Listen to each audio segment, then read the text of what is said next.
Hello everyone, how are you? I hope everyone is fine. Welcome to Shikha classes. आज हम read करेंगे राख की रस्सी, जो कि क्लास 5th NCERT आसपास के बुक में दिया हुआ है। राख की रस्सी।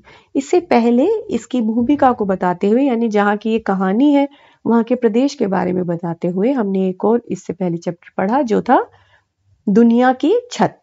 वहां तिब्बत प्रदेश के बारे में बताया गया है और राख की रस्सी तिब्बत की ही कहानी है। तो चलिए इसको स्टडी करते हैं।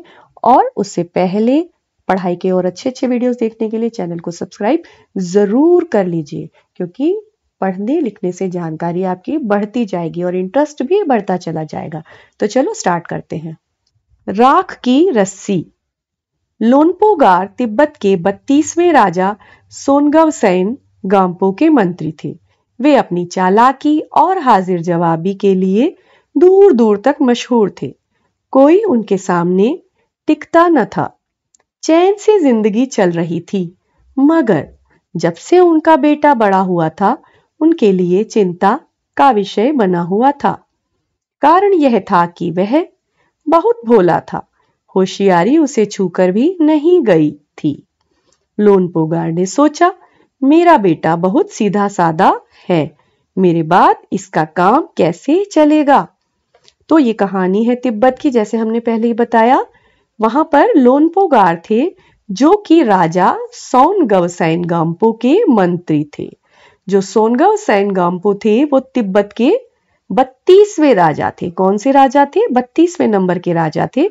उनके मंत्री थे लोनपोगार, जो बहुत ही हाजिर जवाब और चतुर थे, बहुत मशहूर थे। उनका एक बेटा था जो बड़ा हो चुका था, लेकिन वो चालाक नहीं था, यानी वो होशियारी उसको कह रहे हैं कि उसमें चालाकी नहीं थी, वो बहुत सीधा साधा था। एक दिन लोनपोगार ने अपने बेटे को 100 भेड़ें देते हुए कहा, तुम इन्हें लेकर शहर जाओ, मगर इन्हें मारना या बेचना नहीं, इन्हें वापस लाना 100 जौ के बोरों के साथ, वरना मैं तुम्हें घर में नहीं घुसने दूंगा। इसके बाद उन्होंने बेटे को शहर की तरफ रवाना किया। अब यहाँ उन्होंने क्या किया, जिससे कि वो होशियार बन जाए, उसके सामने उन्होंने ऐसी सिचुएशन क्रिएट की, उसको 100 भेड़ दे दी, शीप, और कहा इन्हें लेकर शहर जाओ, इन्हें मारना भी नहीं है, इन्हें बेचना भी नहीं है, और तुम्हें क्या लेकर आना है, 100 जौ के बोरे, 100 जौ के बोरे साथ में लेकर आने हैं। और उसके पास कोई पैसे तो दिए उसको नहीं थे। लोनपोगार का बेटा शहर पहुंच गया, मगर इतने बोरे जौ खरीदने के लिए उसके पास रुपए ही कहां थे। वह इस समस्या पर सोचने विचारने के लिए सड़क किनारे बैठ गया, मगर कोई हल उसकी समझ में ही नहीं आ रहा था। वह बहुत दुखी था। तभी एक लड़की उसके सामने आ खड़ी हुई। क्या बात है, तुम इतने दुखी क्यों हो? लोनपोगार के बेटे ने अपना हाल कह सुनाया। इसमें इतना दुखी होने की कोई बात नहीं, मैं इसका हल निकाल देती हूँ। इतना कहकर लड़की ने भेड़ों के बाल उतारे और उन्हें बाजार में बेच दिया। जो रुपए मिले उनसे जौ के 100 बोरे खरीदकर उसे घर वापस भेज दिया। लोनपोगार के बेटे को लगा कि उसके पिता बहुत खुश होंगे, मगर उसकी आपबीती पर उन्होंने ध्यान नहीं दिया। वे उठकर कमरे से बाहर चले गए। दूसरे दिन उन्होंने अपने बेटे को बुलाकर कहा, पिछली बार भेड़ों के बाल उतार कर बेचना मुझे जरा भी पसंद नहीं आया। अब तुम दोबारा उन्हीं भेड़ों को लेकर जाओ, उनके साथ जौ के 100 बोरे लेकर ही लौटना। तो जो राजा थे, जो लोनपोगार थे, मंत्री थे, उनको बिल्कुल भी अच्छा नहीं लगा जब उनके बेटे ने जाकर सारी बात बताई, आप बीती बताई। आप बीती का मतलब जो भी अपने ऊपर घटना घटी थी वो सारा उसने बताया कि ऐसा ऐसा हुआ था। तो वो खुश नहीं हुए। उन्होंने कहा कि मुझे जरा भी पसंद नहीं आया कि तुमने भेड़ों के बाल उतार कर बेचे और फिर उन पैसों से जौ के बोरे खरीद के वो घर लेकर आए। तो अब तुम दोबारा उन्हीं भेड़ों को लेकर जाओ और इस बार फिर 100 जौ के बोरे लेकर ही लौटना। अब आप सोचो कि अगर ऐसी सिचुएशन में आप हो तो आप क्या ट्रिक लगाओगे। अगर आपके पास कोई ट्रिक है तो वो कमेंट बॉक्स में जरूर बताओ। और कहानी अच्छी लग रही है, जानकारी अच्छी लग रही है तो वीडियो को लाइक जरूर कर लो।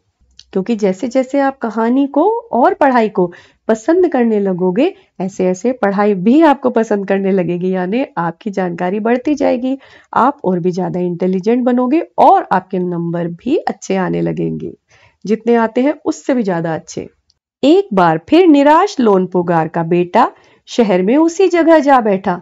न जाने क्यों उसे यकीन था कि वह लड़की उसकी मदद के लिए जरूर आएगी, और हुआ भी कुछ ऐसा ही।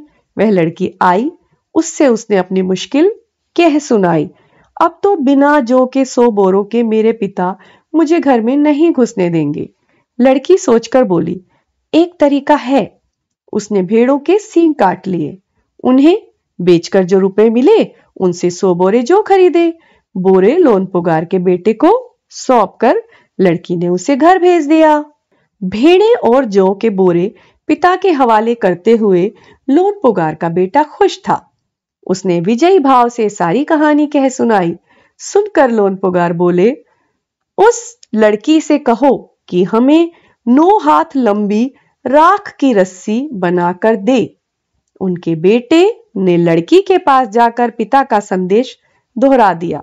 लड़की ने एक शर्त रखी, मैं रस्सी बना तो दूंगी, मगर तुम्हारे पिता को वह गले में पहननी होगी। लोनपुगार ने सोचा, ऐसी रस्सी बनाना ही असंभव है, इसलिए लड़की की शर्त मंजूर कर ली। अगले दिन लड़की ने 9 हाथ की लंबी रस्सी ली, उसे पत्थर के सिल पर रखा और जला दिया। रस्सी जल गई, मगर रस्सी के आकार की राख बच गई।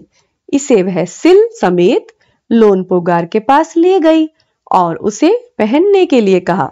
लोनपुगार रस्सी देखकर चकित रह गए। वे जानते थे कि राख की रस्सी को गले में पहनना तो दूर, उठाना भी मुश्किल है। हाथ लगाते ही वह टूट जाएगी। लड़की की समझदारी के सामने उनकी अपनी चालाकी धरी रह गई। बिना वक्त गंवाए लोनपुगार ने अपने बेटे की शादी का प्रस्ताव लड़की के सामने रख दिया। धूमधाम से उन दोनों की शादी हो गई। तो इस तरह से उस लड़की ने अपनी समझदारी से, अपनी चतुराई से, अपनी होशियारी से लोनपुगार को यह मानने पर मजबूर कर दिया कि वो होशियार है और वो हर परिस्थिति में हल निकाल सकती है। और ये समझने पर लोनपुगार ने अपने बेटे का विवाह, जो कि बहुत सीधा साधा था, उस लड़की से कर दिया। इस तरह से वो अपनी चिंता से मुक्त हो गए। ये हमने एक लोक कथा पढ़ी जो कि तिब्बत प्रदेश की है। आई होप आपको अच्छी लगी होगी, इंफॉर्मेटिव भी लगी होगी और इंटरेस्टिंग भी लगी होगी। इस कहानी में जो सिचुएशंस आई थी उनमें आपने क्या तरकीब लगाई? अगर कोई आइडिया आया था उसको कमेंट में शेयर जरूर कर देना है। अगर आपको कहानी अच्छी लगी है then please do like, share, comment and subscribe the channel for such more study related videos. सीखते रहिए, पढ़ते रहिए, खुश रहिए। Happy learning everyone.